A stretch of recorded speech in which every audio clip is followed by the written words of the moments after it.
News from the 7 counties of South Central Missouri. It's Ozark Radio News with News Team 7.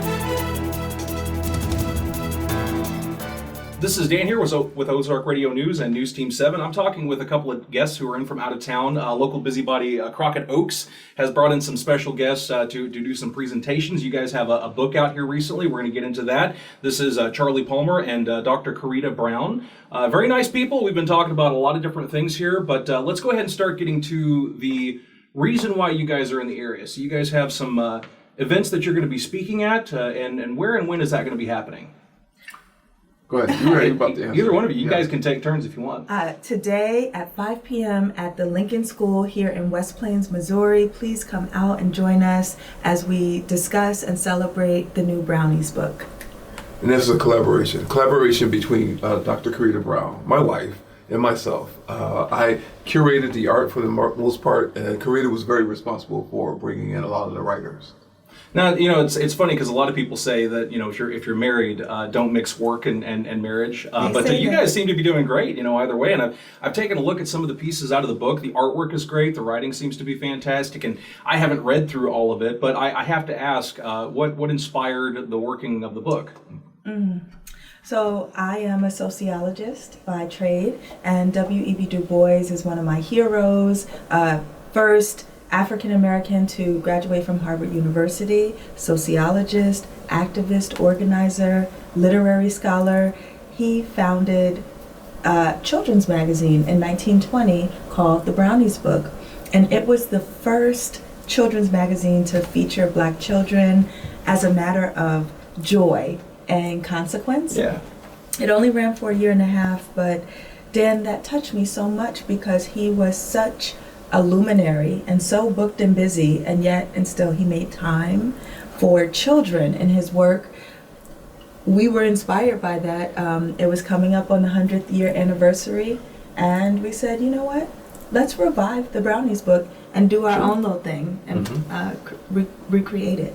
Right. And I feel like that's an interesting thing. So being so deep into sociology, that can be a very dour topic very quick, but at the same time, you know, like I think that also means that you can look into what are the more inspiring things about humanity and people. And I think that kind of bleeds into the book as well, wouldn't you say?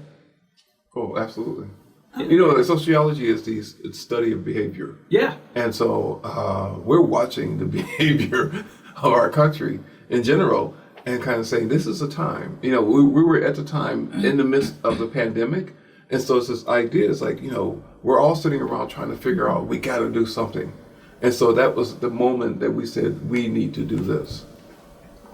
And we wanted to tap into joy, you know, because go back to 2020 when we first got like locked in our homes. Yeah. It was a time of uncertainty and despair. It's like, is this going to be a week?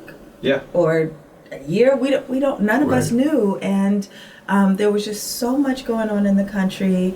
Folks were scared. We were worried, you know. And it was time to tap into our creativity and our joy and remind folks that, you know, that's a part of the human condition as well. We didn't want to wallow in all the shenanigans that were going on during the time. And we especially wanted to honor children who were living through this time as well. So that's why the focus of this book is on families, but it's geared towards youth.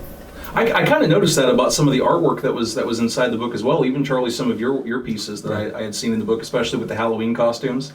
I enjoyed the pictures in there. I mean, I like to draw on the side and everything too. So I'm always, you know, looking through books like, oh hey, nice pictures. I'm a comic book reader, obviously, but I want to try to get into before we get too far along here. Some of the awards that you guys have won. So. Could you name those off for me? Which one stands out the most to you?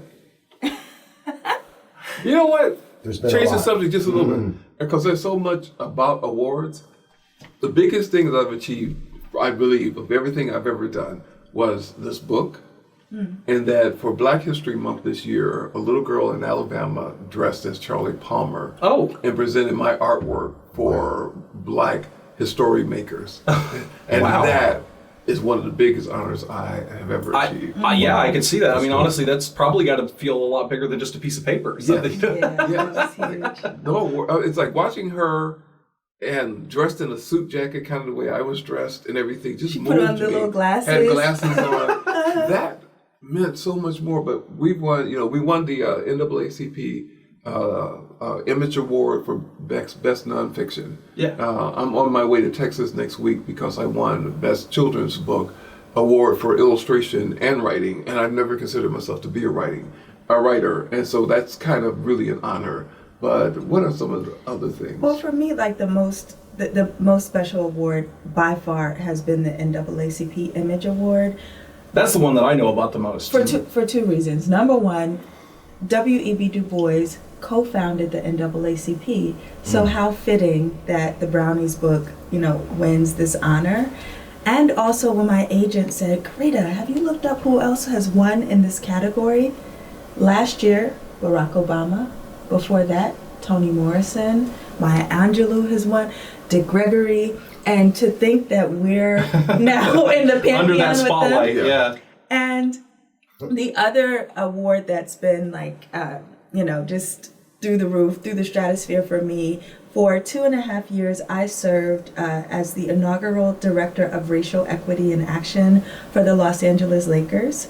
I started in 2020, and if you remember, that's the year they were in the bubble, and that's the year they won the championship. Very cool. So I, too, won an NBA championship ring. So that, I think, was one of the biggest awards that I've won. See, you guys have had some real serious success in recent years, it sounds like. I mean, you guys are on just a runaway train of success almost. It's been fun. Well, that's very cool.